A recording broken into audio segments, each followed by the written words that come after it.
Spotlight நேயர்களுக்கு வணக்கம். தமிழ்நாட்டில் சட்டம் ஒழுங்கு சீர்குலைஞ்சு சந்தி சிரிக்குதுன்னு ஆயிப்போச்சுங்க. இந்த கடந்த 10 நாளா தமிழ்நாட்டுல திருமணமக்கமெல்லாம் அராஜகம், அட்ராசிட்டிஸ் எல்லாம் இப்படி நடந்துகிட்டு இருக்கிற சமயத்துல பழனிக்கே மொட்டை போட்டிருக்கிறாங்க ஒருத்தர். பழனியில 140 கோடி ரூபாய் சொத்தை வெறும் 2 கோடி ரூபாய்க்கு கரையம் பண்ணதா பிரச்சனை. இப்போ இதுக்கு எப்படி அந்த பிரச்சனை வெளியே வந்துன்னு சொன்னா, இந்து அறநிலையத்துறை அமைச்சர் ரமேஷ் அவர்களுக்கு வேண்டிய பினாமிகள் இதை செய்து விட்டார்கள் என்று ஒரு பொருளை ஒருத்தன் கலைப்புட்டதுக்கு பின்னாலதான் இந்த பிரச்சனையே உருவாச்சு. அதுக்கு முற்பாடுதான் இதை யாரா பார்த்திருக்க, சாதாரணமா ஒருத்தன் கரை பண்ணிட்டு போயிருந்தான்னு சொல்லியிருந்தா இந்த பிரச்சனை வெளியே வந்திருக்காது. அறநிலையத்துறை அமைச்சர் ரமேஷுக்கு பினாமியா இருக்கிறவன் பண்ணிட்டாங்க. விட்டவன் முருகதாஸ், வாங்கினவன் வெள்ளிங்கிரி சேதுபதி. இந்த வாங்கினவன் விஜய் கட்சியை சேர்ந்த மந்திரியா இருக்கக்கூடிய இந்து அறநிலையத்துறை அமைச்சர் ரமேஷுக்கு பினாமின்னு ஒரு பொருளை கலப்பிவிட்டான். கலப்பின பின்னாலதான் எல்லா சோசியல் மீடியாவும் துருவி துருவி ஆராய்ச்சி பார்த்து இந்த பிரச்சனை வெளிக்கொண்டு வந்து இப்ப அந்த பத்திரத்தை ரத்து, அந்த 2 பேரும் தலைமறைவு, அதுக்குண்டான பதிவு பண்ண அதிகாரிகளையும் தலைமறைவு, அவசர அவசரமா பண்றாங்க. இது ஒரு பக்கம் இப்படி இருக்குது. கரூர்ல 3035 ஏக்கர் கோயில் நிலத்தை 3390 வரைக்கும் பட்டா போட்டுக்கலாம்னு சொல்லி இதை இந்த அறநிலையத்துறை தான் சொல்லுது. இப்போ பழனியில பிரச்சனை, கரூர்ல பிரச்சனை. கரூர்ல ஏற்கனவே 41 செத்து பிரச்சனை அடங்காம இருக்குது. இத்தனை எல்லா சூழ்நிலையில தமிழ்நாட்டுல சட்டம் ஒழுங்கு சந்தி சிரிச்சு கொண்டு இருக்கிறது.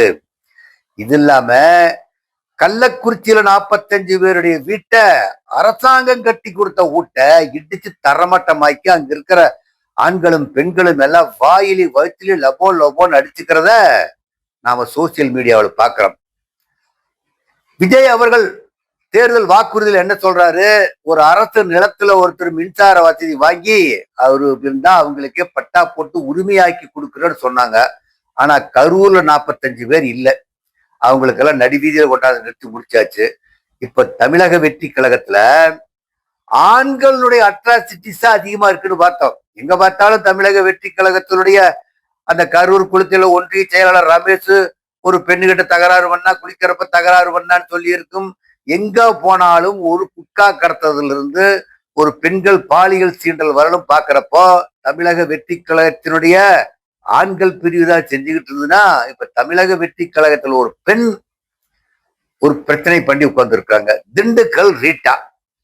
இவங்க பல பேருகிட்ட பழகி பணத்தை கறந்துகிட்டு அவங்க எல்லாம் சோசியல் மீடியாவில் ஓட்டு வெளிச்சத்து கொண்டாருவேன்னு சொல்லி ஒரு ஏகப்பட்ட விருதுகிட்ட பிரச்சனை பண்ணி பணம் கொடுக்குறாங்க. இப்போ ஒரு அரசு பொறியாளர்கிட்ட போய் தகாத முறையில உறவு இருந்தத அதை மிரட்டி பணம் வாங்குறப்ப அந்த அரசு பொறியாளர் தாரமங்கலம் போலீஸ் ஸ்டேஷன்ல கம்ப்ளைண்ட கொடுத்து இப்ப அந்த அம்மாவை பிடிச்சி திண்டுக்கல் ரீட்டா, அதாங்க ரிவால்வர் ரீட்டாங்கிற மாதிரி திண்டுக்கல் ரீட்டா அவங்களும் உள்ள இருக்கிறாங்க. இப்ப தமிழ்நாட்டுல பாத்தீங்கன்னு சொன்னா சட்டம் ஒழுங்கு இவ்வளவுதான் இல்லை. இந்த 10 நாளா நடக்கக்கூடிய அட்ராசிட்டிஸ் இருக்குது இல்லையா, கொஞ்சம் நஞ்சம் இல்லைங்க.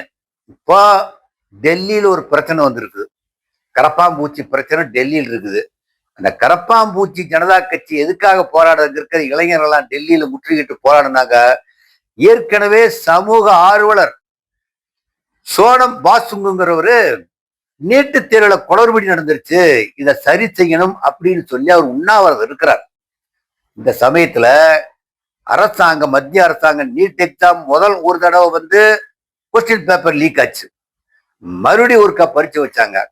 மறுபடியும் ஒருக்கா பரிச்சு வச்சதுல கொஸ்டின் பேப்பர் லீக் ஆச்சு. இதுல ஏழை மாணவர்கள் பாதிக்கப்படுறாங்கன்னு சொல்லித்தான் டெல்லியில கரப்பான்பூச்சி ஜனதா இயக்கம் பல லட்சம் மாணவர்கள் டெல்லியில ஸ்தம்பிச்சிருச்சுங்க.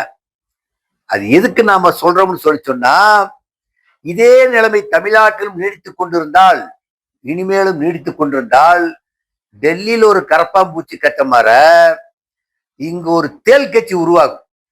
இங்கேயும் தமிழ்நாட்டில் ஒரு தேல் கட்சி உருவாகி தமிழக முதல்வர் மாண்புமிகு முதல்வர் விஜய் அவர்களை தேல் கொடுக்கல கொட்டுற மாதிரி கொட்டிக்கிட்டே கேள்வி மேல கேட்டுட்டு இருக்கு. பதில் சொல்ல முடியாத நீங்களும் உங்க அமைச்சர்களும் திணறிட்டு போவீங்க. இப்ப தமிழ்நாட்டுல நடந்த இத்தனை நிகழ்ச்சி, பல நிகழ்ச்சி, கரூர் நிகழ்ச்சி, திண்டுக்கல் ரீட்டா நிகழ்ச்சி, இப்ப எல்லா ஊழலை மறைக்கிறதுக்கு என்ன பண்ணிட்டாங்கன்னா, விளாத்திகுளம் எம்எல்ஏ முதலமைச்சர் விஜய் அவர்களை சட்டசபைக்குள்ள போய் விளாத்திகுளம் விழா எழுப்பு எடுக்கிறேன்னு சொல்லிட்டாராமாப்பா. அதுக்காக பிடிச்ச அவரை அரெஸ்ட் பண்ணி உள்ள போட்டாங்க. அவர் சுத்தமான வீரன் தான். இப்போ எப்பவுமே ஆளுங்கட்சியா இருக்கிறப்பதான் அவங்கள திட்டுவான், இவங்களை திட்டுவான், எல்லா அட்ராசிட்டிஸ் ஒன்று காவல்துறை கைகட்டி வேடிக்கை பார்த்துட்டு இருக்கும். இப்போ தவறு செய்யான்னு சொல்லி சொன்னா என்னமோ செஞ்சுட்டு போங்கன்னு சொல்லி அவர் சும்மா இருக்கல. திராவிட முன்னேற்ற கழகத்தின் சார்பா விளாத்திகுளம் எம்எல்ஏ மார்க்கண்டேயன், என்றும் 16 மார்க்கண்டேயன் 3வது முறையாக தேர்தல் வெற்றி பெற்றவர். அவரு தமிழக முதல்வரை பேசினத அதை மறைக்கணும். அதே மறைக்கணும். 2வது தமிழ்நாட்டில் நடக்கக்கூடிய சட்ட ஒழுங்கு நாரி கிடக்குது இல்லையா, அந்த பிரச்சனை மறைக்கணும். இப்போ திருவிக்கா தொகுதியில இந்த குழந்தைய தூக்கிட்டே போயிட்டு இருப்பாங்க இல்லையா, எம்எல்ஏ பல்லவி தொகுதியில ஒரு பெரிய பிரச்சனை. தண்ணி சாக்கடை தண்ணி பைப்பு தண்ணியில கலந்து குடிநீர்ல கலந்துருச்சுன்னு எம்எல்ஏ முன்னால பாட்டில தூக்கி கண்ணில காமிச்சு இதை நீங்க குடிப்பீங்களான்னு கேக்குறாங்க. எம்எல்ஏ திருவிருன்னு முடிச்சுட்டு உட்கார்ந்து இருக்காங்க. சட்டம் ஒழுங்கு அந்த அளவுக்கு சந்து சிரிச்சு கிடக்குது. இப்ப மின் கட்டணத்தை எடுத்துக்குங்க. மின் கட்டணத்தை ஏதோ 200 யூனிட் குறைச்சிட்டா அவனெல்லாம் நிம்மதியா இருப்பான்னு பார்த்தான். 100 யூனிட் குறைச்சிக்கிட்டு இருக்கிறப்பவே கொஞ்சமா தான் கரண்ட் பில் வந்துட்டு 200 யூனிட் குறைச்சிருச்சுன்னா கரண்ட் பில் இப்ப எச்சாகுது. 4 ரூபாய் 70 பைசா ஒரு ஸ்லாப்புக்கு போடுறான். 6 ரூபாய் 70 பைசா ஒரு ஸ்லாப்புக்கு போடுறாங்க. 8 ரூபா 50 பைசா ஒரு ஸ்லாப்புக்கு போடுது. ஒரு ஸ்லாப்ல 9 ரூபா 50 பைசா போடுறாங்க. எல்லா தானிக்கும் தீனியும் சரியா போச்சுன்னு பார்த்தா ஒன்னும் 200 யூனிட் இலவசமா கொடுத்து யாரும் பயன் பெறவில்லை. பயன்பெற்றது யாருன்னு சொல்லி சொன்னா அரசாங்கம் தான் பயன்பெற்றுச்சு. அரசாங்கத்துக்கு தான் லாபம். அப்படியே பூச்சி மொழிகிட்டாங்க. 200 யூனிட் ஃப்ரீ கொடுக்குறேன் அப்படின்னு சொல்லி பூச்சி மொழிகி இந்த பிரச்சனையெல்லாம் சரி கட்டி இனிமேல் தமிழ்நாட்டுல யாருமே வாயை திறக்க கூடாது அப்படிங்கறதுக்காக வேண்டித்தான் விளாத்திகுளம் மார்க்கண்டேயனை பிடிச்சி உள்ள போட்டிருக்கிறாங்க. இதே நிலைமை நீடித்தால், இதே நிலைமை தமிழகத்தில் இந்த 10 நாள் நடக்கக்கூடிய அட்ராசிட்டிஸ் மேற்கொண்டு நீடிச்சதுன்னு சொல்லி சொன்னாக்க நிச்சயமா கரப்பாம்பூச்சி மாதிரி தமிழ்நாட்டில் ஒரு தேல் கட்சி ஆரம்பிப்பாங்க. யார் ஆரம்பிப்பாங்கன்னா இளைஞர்கள் தான்.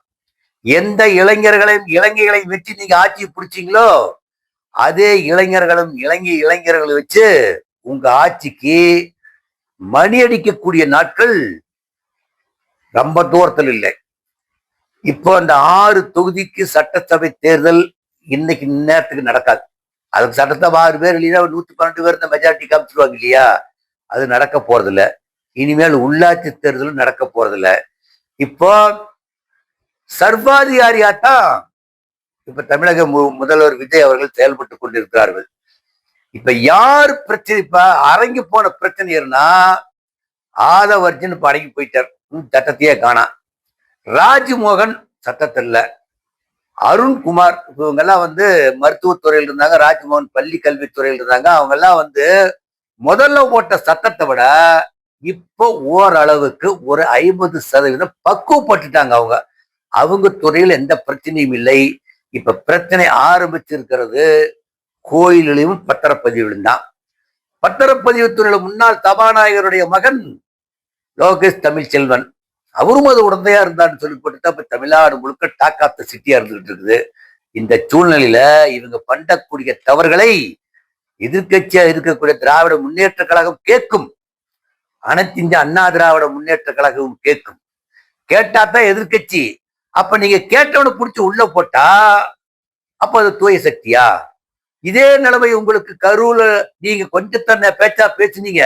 தமிழக முதல்வர மாமா நீங்க, அப்பா நீங்க, என்னென்னமோ சொன்னீங்க, சார் நீங்க, எல்லாத்தையும் சொல்லி பொறுத்துக்கிட்டு அன்றைய முதல்வர் அமைதியா இருந்தார் இல்லையா? அன்றைய முதல்வர் இன்னைக்கு நீங்க எடுத்த ஸ்டாண்டை எடுத்திருந்தா உங்க கட்சி காணாது போயிருக்கும்.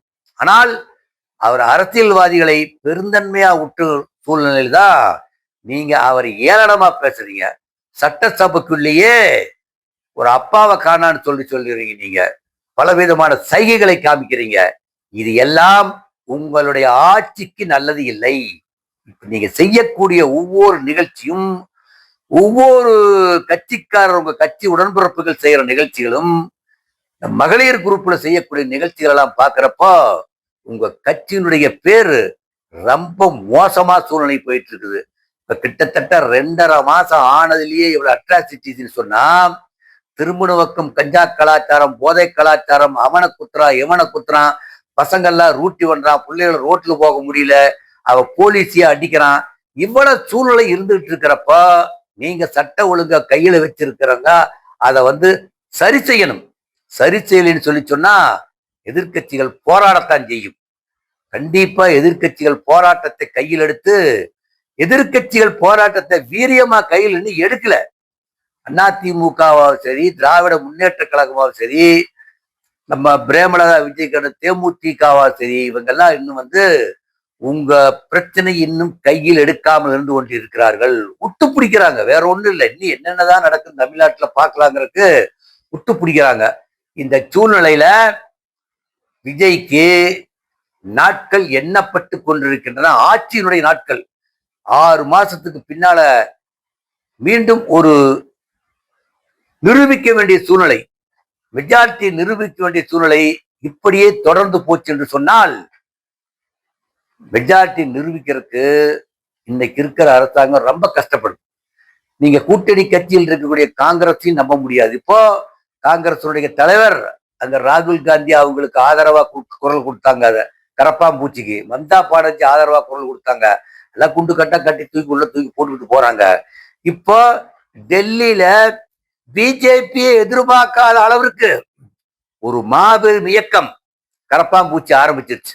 கரப்பாம்பூச்சி ஜனதா கட்சி அபிநேக் தீபக்ங்கிற ஒரு தீப்திங்கிறவர் ஒரு கட்சி ஆரம்பிச்சு இன்னைக்கு இந்தியா முழுவதும் பேசப்படுகின்ற கட்சியாக போய் இந்தியாவினுடைய டெல்லியவே போய் முற்றுகிட்டு, டெல்லி அந்த அன்னைக்கு பாராளுமன்றம் போடுறப்ப ஸ்தம்பிக்க வச்சு அந்த டெல்லியை பயங்காட்டி விட்டுருச்சு.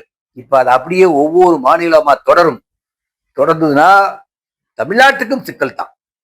நன்றி, வணக்கம். இந்த வீடியோ உங்களுக்கு பிடிச்சிருந்தா லைக் பண்ணுங்க, கமெண்ட் பண்ணுங்க, ஷேர் பண்ணுங்க, சப்ஸ்கிரைப் பண்ணுங்க.